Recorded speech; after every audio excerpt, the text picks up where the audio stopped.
नमस्कार मंडळी, आज आहे रक्षाबंधन. तर सर्वप्रथम सगळ्यांना रक्षाबंधनच्या मनापासून खूप खूप शुभेच्छा. तर रक्षाबंधन आहे म्हटल्यावर काहीतरी गोडाधोडाचं झालंच पाहिजे. तर काहीतरी झटपट म्हणून आज मी तुमच्यासाठी घेऊन आले आहे मस्त अशी झटपट रव्याच्या शेवयांची खीर. चला तर मग मंडळी, वेळ वाया न घालवता झटपट आपण रेसिपीला सुरुवात करूया. तर इथे मी कढई घेतली आहे, त्यामध्ये 4 चमचे तूप घातलं आहे. तूप छान गरम करून घ्यायचं आहे. त्यामध्ये 4 मोठे चमचे भरून ड्रायफ्रुट्स तुमच्या आवडीनुसार कोणतेही असतील ते तुम्ही त्यामध्ये भाजून घ्यायचे आहेत. थोडेसे खरपूस झाले की एखाद मिनिटभरात ते खरपूस होतील, ते आपण काढून घ्यायचे आहेत. थोडेसे लालसर झाले पाहिजे इतपतच ते भाजायचे आहेत. हे पहा मंडळी, अशा पद्धतीचे. तर हे मी काढून घेत आहे. आता ह्याच तुपामध्ये आपण 1 वाटीभर रव्याच्या शेवया बारीकवाल्या असतात, ज्या खिरीसाठीच वापरतात, त्या मी घेतलेल्या आहेत. हे आम्ही घरीच केलेले आहेत. आता ह्या सुद्धा मंद आचेवर खरपूस भाजायच्या आहे. पूर्णपणे मंद आचेवर भाजायचं आहे, जेणेकरून छान असा त्याला रंग येईल. फास्ट गॅसवर भाजाल तर ती जळून जाते. छान अशा मंद आचेवर लालसर झाल्या की त्या सुद्धा काढून घ्यायच्या आहेत. ह्या अशा रंगाच्या झाल्या पाहिजे मंडळी. आता आपण ह्या शेवया काढून घेऊया. अगदी 3 ते 4 मिनिटात त्या भाजून होतात. काढून घेतल्यानंतर पुन्हा त्याच कढईमध्ये इथे मी 1.5 लिटर दूध घेतलेलं आहे. तुम्ही जर अर्ध दूध अर्ध पाणी सुद्धा घेऊ शकता, काही हरकत नाही, पण मी पूर्णपणे दूधच घेतलेलं आहे.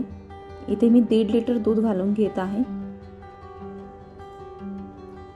फुल फॅट दूध घ्या, जेणेकरून खिरीला खूप छान अशी चव येते. आता इथे मी 1 वाटी साखर घातलेली आहे, म्हणजेच अर्धा कप साखर असेल. आता इथे आपण तळून घेतलेले काजू बदाम घालून घ्यायचे आहे. 1 चमचा चारोळी घालून घ्यायचे आहे. आता हे छानपैकी मिक्स करून घ्यायचं आहे. आणि मिक्स झाल्यानंतर छान अशी उकळी येऊन द्यायची आहे मंडळी. त्याला हाय फ्लेमवरच उकळी येऊ द्या. उकळी येते तोपर्यंत गॅसच्या बाजू कुठेही जाऊ नका. छान अशी उकळी आली की गॅसची फ्लेम लो करायची. सोबतच इथे मी 1 वाटी दुधाची साय घातली आहे. दुधाची साय ऑप्शनल आहे, तुमच्याकडे असेल तर घाला, नसेल तर काही हरकत नाही. आता उकळी आल्यानंतर आपण ज्या भाजून घेतलेल्या शेवया होत्या त्या ह्यामध्ये घालून घ्यायच्या आहेत आणि छान अशी एक मोठी उकळी येऊन द्यायची आहे. पुन्हा गॅसची फ्लेम लो करून मंद आचेवर 6 ते 7 मिनिटं शिजू द्यायचं आहे. 6 ते 7 मिनिटांनंतर मंडळी तुम्ही बघू शकता छान अशी खीर शिजलेली आहे आणि थोडी आटलेली सुद्धा आहे. जर तुम्हाला दाटसर खीर हवी असेल तर तुम्ही ह्यामध्ये 1 चमचा कस्टर्ड पावडर घालू शकता.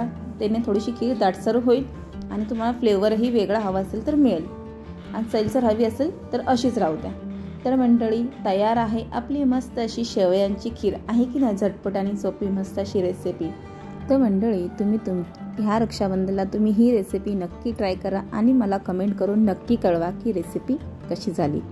तुम्ही बघू शकता किती छान अशी अप्रतिम दिसत आहे खीर. मस्तच. तुम्हाला जर मंडळी माझा हा व्हिडिओ आवडला असेल तर व्हिडिओला लाईक, शेअर आणि सबस्क्राईब करा. सोबतच बेल आयकॉन बटन दाबायला अजिबात विसरू नका, जेणेकरून तुम्हाला नवनवीन रेसिपीचे नोटिफिकेशन येत राहतील. पुन्हा भेटू अशाच एका नवीन रेसिपीसोबत.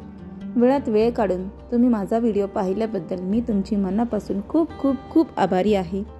आणि हो मंडळी, आपल्या चॅनलवर श्रावण स्पेशल खूप छान छान अशा मस्त रेसिपीज आहेत. तुम्ही जाऊन एकदा नक्कीच बघा, तुम्हाला नक्कीच आवडतील.